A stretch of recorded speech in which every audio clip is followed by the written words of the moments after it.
We'll give it a second as we see all of our attendees start to join.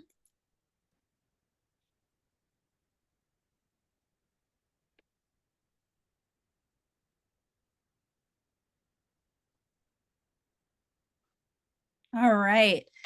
Hi, everyone, and welcome to Eye on ESI. This is brought to you every month by True Staffing Partners and ACEDS. We've been doing this for, I think, 2.5 years now. And it has been extremely successful with us having hundreds and hundreds of people on a monthly basis register and join us for this event. So we're excited about this. This is our April session, and I am joined by Jared Coseglia, founder and CEO of True Staffing, and by Glen McFarlane, who is one of our ACEDS professionals. Glen has been a longtime member, and he also sits on our ACEDS New York Metro chapter board, where he is driving membership there for us. Welcome, Glen. Thank you. Yes. So we've got a lot to cover, but just really quick, some housekeeping for everyone. In the chat, let us know if you're new, if you haven't joined us before. We want to know. We'd love to see how many new people we have for this session. How this session goes, it's very quick, very fast paced. We're going to throw a lot at Glen. Jared's going to throw a lot at all of you. Ask your questions. We want this to be extremely interactive. We want to hear what's on your mind, your feedback, what you're seeing. That helps us inform everything. So, Jared, let's kick it off. What do you got for us? Rock and roll. Where's all this data coming from? Well, find out more here. And for people that are in tertiary disciplines to ediscovery, we just today released our 2025 AI governance and data privacy jobs report. It is 28 pages of the most intense analysis of the last 5 years post-pandemic of that job market. And some of the trends are the same, but I'll be really honest, most of them are different as it relates to what's happening in the ediscovery job market. So we're going to unpack a lot of what's happening in ediscovery that's very different than what's happening in data privacy and AI governance. And here's where we get all that data. Top 5 hottest jobs. You can see that there is a good amount of mid-market hiring, but there's some good executive hiring happening right now. We are definitely getting director level, managing director level, manager level opportunities at law firms, service providers. There is increased capacity for growth at the kind of upper middle management level of the ecosystem right now, as a lot of individuals start taking on additional responsibilities that have been with these companies, namely generative AI as it relates to newly formed solutions and groups. And so we're seeing their movement, not necessarily job hopping movement at the top, but movement into promotions or additional responsibilities, elevating existing leaders and creating more opportunity for new leaders to come in and have an impact. Busy as can be in the middle of the market. E-discovery analysts, project managers, data engineers, data processors, and we're starting to really see the vendors now increase their hiring capacity, and law firms continue to be very, very, very busy. So here's what's hot right now. If you don't know Michael and Michelle on my team, you probably should. So before we get into April and what's kind of happened in the last month, we thought it would be good to talk about what happened at Legal Week. Legal Week has sort of always been a e-discovery centric event. Maybe that's changing. We can unpack that a little bit. But my big takeaways from Legal Week, the biggest impacting e-discovery, I think, and I'm curious to hear what Glen's observations were. A lot of my e-discovery and litigation support talent is now responsible for generative AI and AI at the firm. And I don't just mean in e-discovery, I mean firm-wide. They're getting pulled in for a variety of reasons, not the least of which is they're a very profitable revenue-generating center line of business at the firm that is not exclusive to attorney billing, that has been successful and proven for decades. A lot of those leaders are very entrenched with the partners. They know how to sell internally to partners. They know how to create bespoke solutions. They are good with technology. They can translate technology into legalese. I mean, they're sort of ripe, and we're seeing them being given the opportunity to take the helm on legal AI. Very different than AI governance, just to distinguish the two, in that AI governance is still very much compliance-centric or policy-centric, or how we're going to allow usage-centric, versus the actual execution of utilizing tools and creating work product or eliminating work product as a result of using smart technology. So I think e-discovery might have a major reinvention here, where they start to take on far wider reaching responsibility within the firms. And I'm curious if you're seeing the same thing. Yeah, I am. I think I got maybe the benefit or the privilege of having worked on both sides. Worked at a major financial institution for many years, and then more recently moved into consulting. Yeah, I think I just thinking about Legal Week, AI clearly dominated the conference, and I think rightfully so. I mean, so much going on, so much opportunity. Shared back to your question about what makes e-discovery professionals successful here.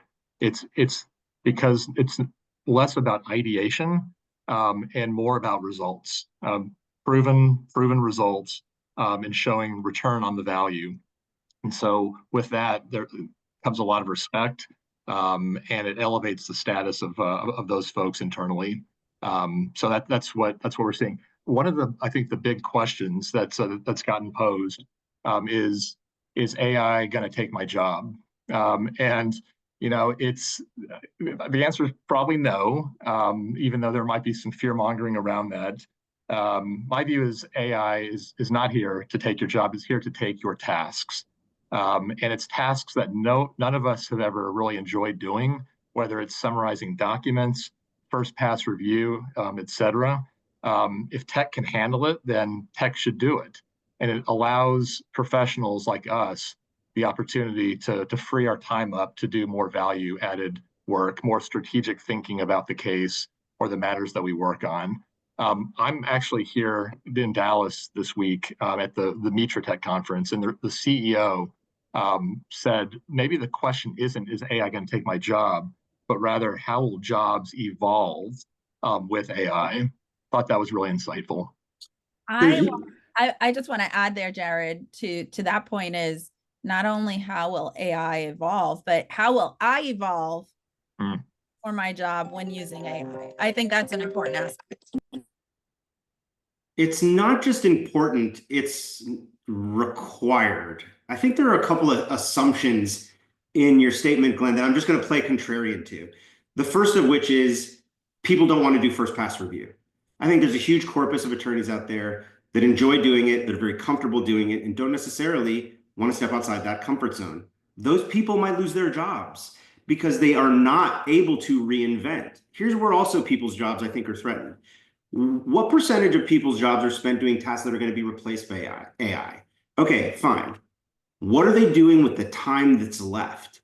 And I think the assumption that leadership is going to fill that void and know how to fill that void in order to ensure employee stability is a very big assumption.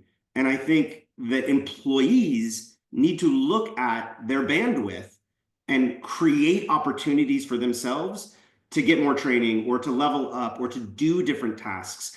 But sitting there and waiting to be told what to do while pieces of your job are scraped away by artificial intelligence could be a recipe for losing your employment. I think this reinvention that you speak of is not a nice to have. It is a requirement. And it is something that has to be met in the middle from leadership at the top and employee intuition from the bottom, because a lot of this comes from being in the trenches, right? All this stuff is very bespoke. And so it's important that employees and employers are finding middle ground as they reinvent the roles. And I don't think we should assume that an employer is just going to be like, okay, you've got 45% more time in your day. Here's how you're going to fill it. I think it's a big assumption. Yeah, fair point. I think adaptability is key, right? Adaptability in our jobs for AI. The more successful folks will be the ones that embrace the change and learn to grow with it, not resist it. The other big trend for me at Legal Week is, and I'm always reminded of this when we get into an unpredictable economy, and we're going to talk about that in a second, is e-discovery, most of you are billable, right? Most people in e-discovery are billing their time, and that creates great stability and growth opportunity, even in a down economy. And we're seeing sort of the opposite happen in privacy and compliance, where if it's a cost center and most of those jobs are in corporations, there's more sense of insecurity or a lack of momentum and increased salary potential by making job moves in the market. And in e-discovery, we're not seeing that. We're seeing people getting more increases in compensation than they did in 24 and even in 23 right now, because demand is so high. We're in a culture of litigation, and you could feel that at Legal Week, right? Law firms and vendors were there. They were there to make hires, and those hires were going to immediately start billing for their corporate clients. And the last thing for me was just, it's becoming very difficult, I think, for customers to get FaceTime, for service providers to get FaceTime with their customers the way they used to before the pandemic. And so these conferences become really important, you know, ecliptic like moments in time where stars, moon align, and it becomes very important to make strong impressions with your existing customers, maybe even more so than with new ones. And that was palpable to me at the event. You're on mute, Maribel. I actually agree with that. I think I saw more and more people are adjusting their budgets to make sure they can go to specific conferences throughout the year and trying not to, I mean, of course, I'm going to say our ACEDS chapters are doing a great job because they bring some people in, but those are, of course, for an hour or so. But people will adjust their schedules for things like that, especially when it comes to educational events. And so I think that's the important part. Great. So let's talk about Wall Street, guys. I know it's on everybody's mind. Certainly on my mind. My staff is down sometimes, you know. Look, we haven't had anybody cancel jobs. In April of 2020, everybody canceled their job, right? We had dozens and dozens of openings that all got shut down in a week, right? That was what happened in the pandemic. That is not what is happening now, not even close, not even remotely. You can take your hand off the panic button. Nobody's canceling their job search. Everybody's busy in e-discovery. Even in data privacy, we didn't see people canceling their job search. Although I will say that in data privacy, we saw a hyper-accelerated corporate uptick of contract demand. But I think that has more to do with them going, oh, let me spend my budget now. Let me not wait to spend it later. Let me spend it now. Let me spend it on talent. Let me spend it on contractors because I don't have headcount approval. And let me get some things done before I lose this budget. We're not seeing that in e-discovery at all. Quite the opposite.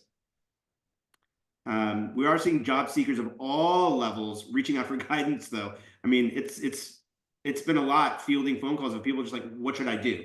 Should I be looking? Should I not be looking? Active job seekers wondering if they should pull back. Passive job seekers wondering if they should take themselves off the market or go on, you know, much more aggressively. I'll just say this. If you've got FOMO and you didn't make a job move in 21 and 22, when people were getting 40% increases in base comp, you should be thinking about making a job move right now. It is going to be lucrative for the next 6 to 12 months to consider job opportunities in the market. Our average percentage of moving is somewhere between 10 and 20% right now, which is a huge uptick from last year, which was below 10% average increase in base comp and making a job move. So the market is definitely ticking up. Is now peak? I don't know, you know, buy, sell, you can't guess the timing, but people are willing to pay top dollar for top talent right now. No question about it. Jared, where do you think those, or where do you know those jobs to be? Top dollar, corporate, service providers, law firms? Definitely not corporate. Most corporate jobs in e-discovery are A, scarce, and B, contract opportunities. And most corporations are leaning into their outside counsel and their consulting firm and vendor partners in a much more meaningful way than they did 5-10 years ago, and in a much more meaningful way than other industries like cybersecurity, like governance, like privacy, who insource a lot more of that institutional knowledge and processes versus e-discovery, which is largely outsourced because it's very event-driven in a lot of companies' minds, right? But that's sort of the blessing of being in e-discovery is when litigation gets very hot, demand is very high, and for those that are opportunistic in the business, salary increases and growth potential can be hyper-accelerated based on timing. And it's mostly happening at law firms and service providers. You know, the consulting firms are starting to uptick. They're a little bit more conservative, but they also tend to have higher compensations than some of their vendor peers that are competing for the same work. What else do we say here? Oh, yes, the speed of hires has gotten a lot faster this month. So if anything, maybe the most impactful thing this whole volatility on Wall Street has created is an acceleration of speed. Our contractors are moving in less than 6 business days, 7 business days about. Our FTEs are moving generally in under 30 unless it requires them to be in an office more than 3 days a week. And finally, people are prioritizing cash. What's interesting in data privacy and cybersecurity that's very different than e-discovery, and it shows you just how much of the talent is at law firms and vendors in our space and at corporations in the other spaces, is because the minute that stock market crashed and NASDAQ dipped below 20%, so many of our corporate privacy and cybersecurity people came to us saying, okay, let's start the job search. Because so much of their total compensation is based on RSUs or stock prices, and they're looking at what they thought they were going to make this year based on the stock valuation and saying, I'm literally going to make 20% less of that variable compensation, maybe less, and I'm interested in a more cash-driven compensation. In e-discovery, we're definitely seeing money take the forefront over quality of life, but I also think that's because for the last 12 months, a lot of job seekers have been looking for quality of life. They haven't found it. They're probably not going to find it to the degree with which would motivate them to take less money. And so money is now superseding as the primary motivator. And we're seeing that play out in all industries. And people are wanting cash comp, not variable comp, based on RSUs in that corporate marketplace. So it's an interesting sort of reciprocal dynamic. Awesome. What else do we have? So let's talk about April trends. Yes. We saw more e-discovery job seekers accept positions in March than in any month in the last 2 years. So there's about to be a wave of resignations that is going to trigger a lot more job openings. I don't think most of the people who are resigning will just be reallocated to other existing employees. People are running too lean at most organizations right now. So I would expect a lot of new jobs coming at the end of April as those people give notice. FTE hiring continues to dominate over contract and e-discovery. It's really amazing because in privacy, it's the total opposite. It was almost 90% jobs filled in March in privacy and cybersecurity were contractors. In e-discovery, almost all FTEs. Why? They bill. So people can measure the monetization of e-discovery employees and have more predictability about their just pure financial value. Fully remote work spike. This is so interesting. We'll look at this chart later. 84% of all the jobs we tracked that were accepted in March were fully remote. And 90% of those were direct hire with a pretty even split between law firms and vendors. And we were talking about this before the call, like why? How did we go from I think February, there were 0 jobs that were fully remote to now in March, 84% of the jobs were fully remote? Well, there's a couple of reasons. The first of which is contract ticked up. And most contract jobs are fully remote. And so when contract ticks up, fully remote ticks up.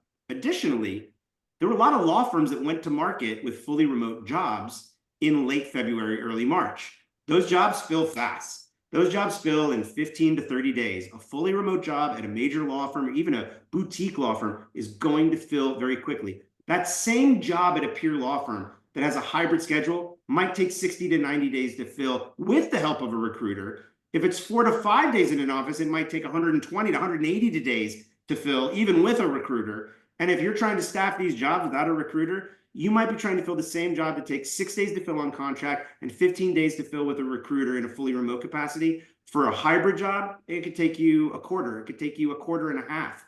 So when we see these spikes in dynamics in the marketplace, a lot of it has to do with the speed of hire. Contractors and remote hires get hired infinitely faster. So when those jobs hit the market, and we saw a surge of them hit the market at the end of February and early March, all of those are going to fill really, really, really fast. Meanwhile, the people that have a 3 to 5 day in-office requirement, those jobs, there's a significantly less candidates available, interested, and open. And then you start considering skills and salary and all the other things. It is a small corpus of talent that is going to meet those requirements. And so we're just seeing an infinite amount of jobs get filled faster that are remote. Yeah, I can just give an example. I'm looking for a few contractors right now for a client engagement, and kind of set like a very specific city that we were interested in, and got some good resumes. But once you kind of lift the restriction of location, it opens up a whole lot more people and more competitive rates sometimes, and I think that's. So then any like idea of having people report on the job in the office tends to just kind of go away. Right, because it's missed opportunity, right? Yeah. This is work that needs to get done. There's a timeline on it. It's not nice to have. There are court deadlines associated with e-discovery work. It's very different than a lot of other legal verticals in terms of the sense of urgency, and the staffing must follow. And then finally, like, salaries are still going up. So this is good news. I mean, they're increasing 10 to 20% pretty much across the board. And we are seeing opportunity across the board. Do we think with what you just shared around Wall Street, that we'll continue to see those salaries go up? Oh, yeah. Okay. Yeah. Awesome. Wall Street is not going to impact e-discovery. Although I will say the one thing with this administration that appears to be having an impact on the legal community are law firms that are cutting deals with this administration based on their acquiescence to DEI restrictions and policies. And we are definitely having job seekers who pull themselves out of the process with some of the law firms that cut those deals, if I'm honest. That's actually having the biggest impact. And we'll see if it has a long-term impact. Reciprocally, firms that have sort of stood their ground have become very attractive to job seekers. And there's a lot of job seekers who are seeking employment specifically at those logos for those reasons. And that is trending. That is definitely a trend. Interesting. You know, in addition to just the salary increases that you mentioned, I think this is also a testament for discovery professionals to the rising complexity of the work that we do, and that we're being asked to handle. We think about cloud native environments and mobile devices and information governance gaps and remediation, knowledge of collaboration tools, Zoom and Teams and Slack, et cetera, and cross-border. I mean, it all takes a pretty high degree of subject matter expertise that people are willing to pay for. I think this always brings me back, Jared, to the same question we have almost every month is, so in the beginning of our presentation, you shared that, you know, e-discovery managers are taking on a more broader leadership role. We also have people who are moving, right? You just said more roles are going to get filled, more people are resigning. So where's the talent, the talent coming from? I don't know if you or Glenn have thoughts on that, but where do we get more talent instead of just moving the talent around? Well, it's a great question because nobody wants to train anybody at the point of hire. So it is very difficult if you're trying to break in to get a job where they will train you and you haven't had experience. There really is a catch-22 to break into this industry. You've got to find some fractional way to get your hands on this work, or you've got to take contracts that get you exposure, or you've got to lower your salary expectations to break into the business. There's usually a bell curve, a pretty significant one at around the like 36-month, maybe 24-month period of experience, of real industry experience, where you can command a much higher salary based on that experience. But we're not a farming community. We are a recycling community. And this community has been recycling talent for the last 20 years, and it continues to do so. And I don't see that changing in the short term. There could be, though, another angle at play here, and that's government jobs or government workers. I was at a conference last week, and there were some very targeted sessions helping government employees think about new roles or transitioning into the private sector, but using discovery skills and lawyer skills that they've developed. So with layoffs and not knowing exactly what that's gonna look like over the next few months, could be a real ripe source of talent. I think so, but if you had asked me this question 6 years ago, I would have told you I would think of myself as the Pied Piper of e-discovery people moving into data privacy. But quite frankly, if I'm honest, these days I find myself being the Pied Piper of helping people in data privacy matriculate over to e-discovery. And I think that's more likely a scenario with government workers. There's a lot of cybersecurity and data privacy and governance, legal assistant, legal attaché administrative work that are at risk in terms of employment. But I haven't seen, and maybe you've got a different perspective than me, Glenn, but I haven't seen the same volume of layoffs, specifically with e-discovery professionals coming out of the government, that I have relative to all those other disciplines and maybe more broadly, legal work.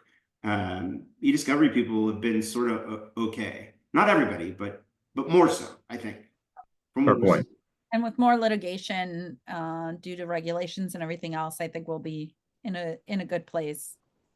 for a little while, for at least 3 years. We'll see. We'll see. We've got a couple of quick questions. Would there be more e-discovery project manager jobs by the end of April and early May? Yes. Yeah. Yes. I love that. It never stops, guys. It never stops. If you're a project manager looking for work, please call me. We have an endless amount of opportunity for you right now, literally. There we go. Do we think that there will be a trend back to in-office jobs coming up more so in the coming months, than we were used to, in contrast to what's trending now?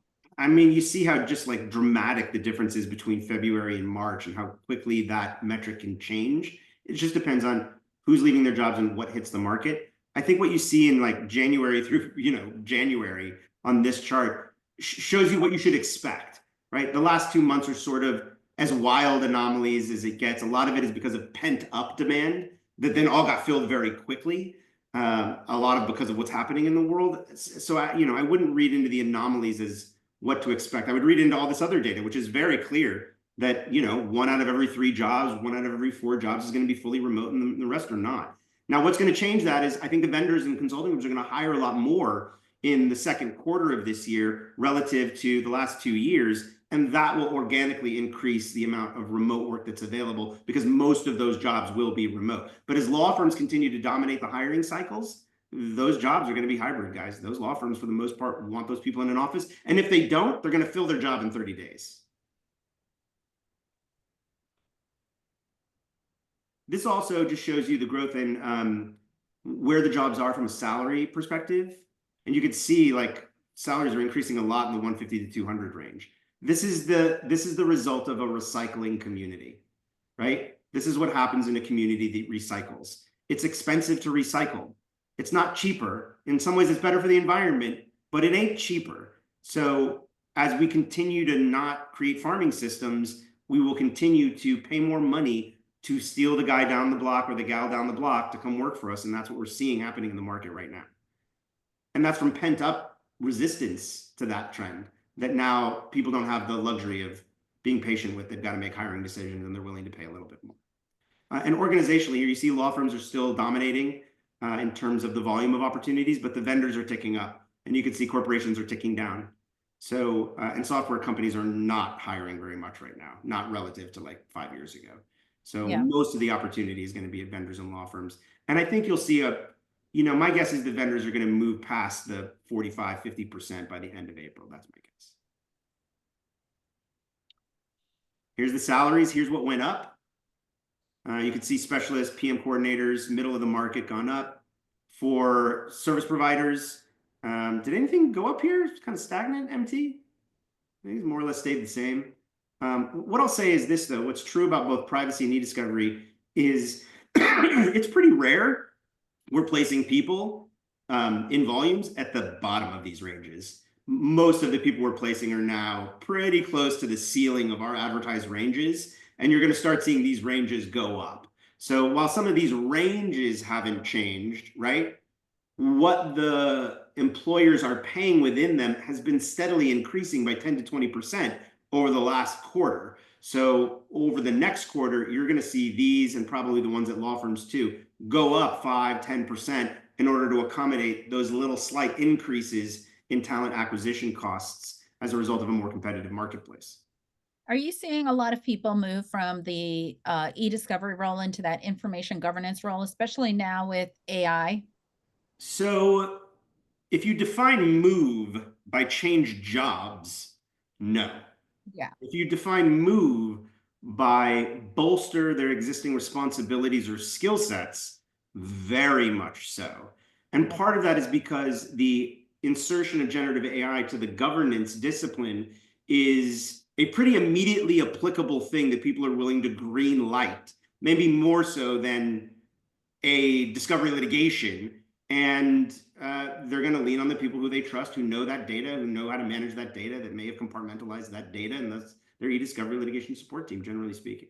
So yes, and I think that the problem with governance, and you'll see this in our AI governance and data privacy report, is that it doesn't monetize the same way that e-discovery has. And certainly AI governance, this sort of new discipline that is information governance plus, right? At least from a nomenclature perspective, hasn't yet had a long enough life as a segmentation of discipline or of the community to say, oh, pay those people more money. In fact, it hasn't even had enough to say, pay them as much money as they're already making. So what we're seeing in AI governance is those salaries pale in comparison, sometimes by 50% in the median, compared to what the people are making in data privacy who have the AI governance skill sets. So the same is sort of true of e-discovery. You got e-discovery people who've now taken on some information governance skills, but it's not as if somebody's going to say, oh, leave your e-discovery skills behind. I just want you for your governance skills, and I'll pay you more for that than what you were making doing e-discovery. That's not reality, guys. That's not reality. Now, does having information governance make you more valuable and potentially bolster your negotiating power to move into a dual discipline role? 100%. 100%. Awesome. So I know we're at the end of the hour. Here's just some analysis of, I think the new chart is 25, right? This is 2022. You can see how dramatic it was. This is 23. You can see how dramatic it was for people at the bottom of the marketplace in terms of the increases they were getting at the point of hire. Now you look at 2024 is a very different story, very different story. Now look at 2025. Big difference. Things are definitely ticking up. Again, you'll see on the entry level end, you got to be willing to take a pay cut if you've got aptitude and some skills in legal to probably break into e-discovery, right? That's what we struggle with paralegals, data scientists. They're making too much money to go back and learn, leave a job for that. But once you get a year of experience, 2 years experience, your earning potential increases pretty rapidly. I think part of the reason why between 3 and 8 years experience, you're seeing really 3 and 6 years experience, you're seeing that 20 to 17%. That's where the hottest demand is right now in the marketplace. Why are people with 10 plus years able to suddenly command 15%? Because most of those people have been in their jobs for 5 plus years, 6 plus years, and they're just not going to leave them unless they get the money they're looking for. They're comfortable, they're stable. If they're going to make a move at that moment in their career into leadership, they got to get the right offer, and that offer is at least 15%. I know we're out of time. We've got some other speed hire data. We can click through this quickly just so everybody could see how fast. I mean, 4 business days, we're placing e-discovery temps. Essentially, we're sending the resume. They're saying, I want to see these people. They're interviewing them the next day, and then they're deciding who they want. And it's going fast. You could also see here, though, this is interesting, that the offer acceptance likelihood is still, despite the increase in competition in the marketplace, if you're the first offer a job seeker receives in e-discovery, it's still a 72% likelihood. And I can tell you just anecdotally, I've had a handful of candidates in March who had multiple offers, and all of them chose the first one. And I don't know if it's just a weird cosmic thing, but being first matters. It just increases your odds that they're gonna say yes. And I think deliberateness from a job seeker's perspective in terms of how the employee makes them an offer really matters. It carries weight. People want to feel like this employer wants them. And the best way to do that is to make your offer be the first one they receive. And can you just touch on very quickly counter offers? So we have not had a single candidate receive a counter offer all year long. Got it. I went and checked because I know we talked about it on our prep. We have not had a single candidate receive a counter offer all year long. I think it's really remarkable. We didn't really see anything like that. Maybe in like 2023, there was a period where people were like, if you're going to go, that's like one less person I have to worry about firing, right? Now, I think there's an understanding that the talent in e-discovery is going through reinvention. And if somebody's leaving, that might be a real opportunity to get something different or level up or level down, right? This person was too expensive and overqualified, and we actually need somebody who's more of a coordinator. I don't need somebody at that salary rate. Or, okay, this person, great, I need somebody much better. And we just weren't prepared to like fire anybody.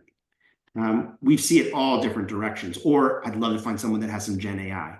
Can you give me someone that's used air? I'd love to get someone that has used air now that I have headcount. I can't get headcount unless someone quits or I fire someone. I'm not going to fire anybody. So someone quits, as much as I love them, if they think that's what's best for them, I'm going to let them go. and I'm going to use that to try to get some talent that I don't have or some skill that makes my team more well-rounded or versatile. Yeah.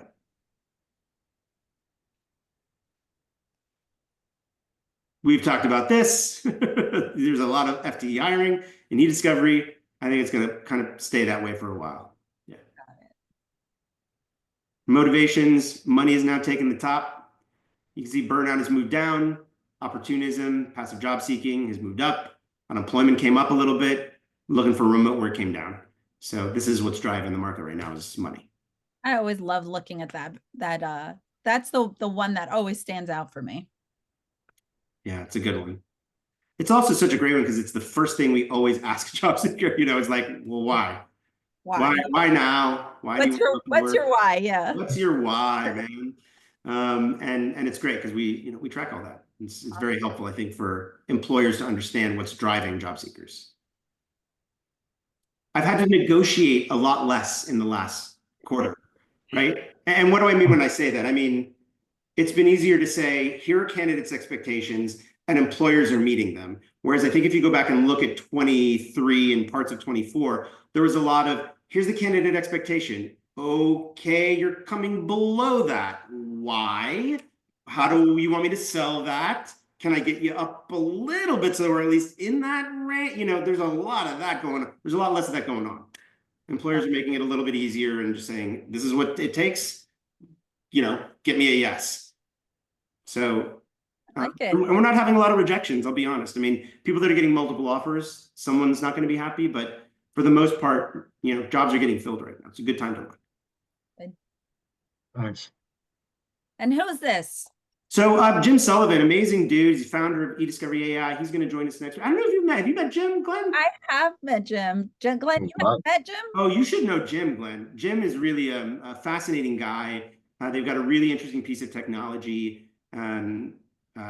He's really going to give us, I think, a nice perspective on how he sees the skill set requirement changing.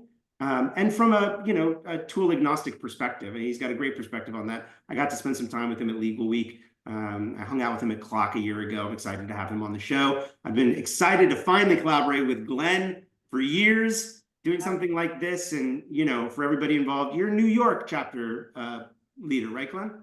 Yes. That's with the other board members. Yep. I mean, I mentioned it before the call, and I hope he's okay, but Glenn's a legend. So if you're in the New York ACEDS chapter, like the opportunity to network with Glenn and learn from Glenn and absorb some of his knowledge and experience is immensely valuable as practitioners and as business professionals. So everybody in New York should rally around Glenn's leadership. I would agree. I would definitely say reach out to Glenn. He was a hiring manager over at his last organization, which was a corporation. And I would say he's got great experience, understands the market, understands everything from vendor law firm, right? And inside a corporation as well. So and he's bringing a lot of great success to our New York City chapter. So we're excited about that also. Yeah, if anyone ever wants to talk, just LinkedIn me and love to set up time. Great experience. Awesome. So that's it for today. Thank you everyone for joining us. We were so excited. Thank you, Glenn, so much for taking time out of I know you're traveling. So thank you for joining us today. We will be back in May. We've got a lot. I think Jared, are you going to Clock this time? Will not be at Clock this year. But okay. I will be there for ION ESI in May. There we go. So Jared and I will be back in May with Jim Sullivan. Mike Quartararo probably will be joining us as well. If you've got questions in the meantime, Jared's team will be putting out a blog post around this. So please look out for that. And again, reach out to Glenn, connect with him on LinkedIn, and we're here for you. Send us your questions, send us your thoughts. We want to hear what's happening with you and your careers. Thank you.